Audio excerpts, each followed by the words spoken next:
वसईमध्ये धान्याचा काळाबाजार करणाऱ्या 5 शिधावाटप दुकानाचे परवाने रद्द करण्यात आले आहेत. या सरकारमान्य दुकानात येणारे धान्य खासगी बाजारात विकले जात होते.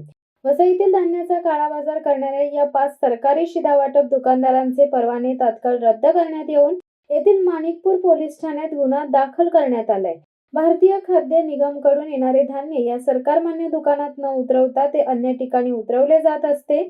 या प्रकरणी रास्तभाव दुकान चालवणारे जगदंबा महिला बचत गट, जितेंद्र चव्हाण श्रमिक महिला बचत गट, आदिशक्ती महिला बचत गट इत्यादींच्या विरोधात माणिकपूर पोलीस ठाण्यात जीवनावश्यक वस्तूंचा काळाबाजार करणे विरुद्धच्या अधिनियमान्वये तक्रार दाखल करण्यात आली.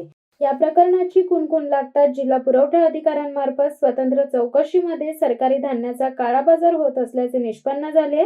तात्काळ उमराळे येथील दुकान चालक आनंद जयस्वाल, माणिकपूर येथील श्रमिक महिला बचत गट, आदिशक्ती महिला बचत गट, महालक्ष्मी महिला बचत गट व जितेंद्र चव्हाण यांच्यावर गुन्हा दाखल करण्यात आलाय आणि ही परवाना रद्द दुकाने नजीकच्या रास्तभाव दुकानात तात्पुरती जोडली जाणार असून संबंधित शिधापत्रिका धारकांना तेथून धान्य वाटप होईल असे वसईचे पुरवठा निरीक्षक भागवत सोनार यांनी माहिती दिली आहे. शिवसत्ता टाइम्ससाठी देवेंद्र मोरे, मुंबई.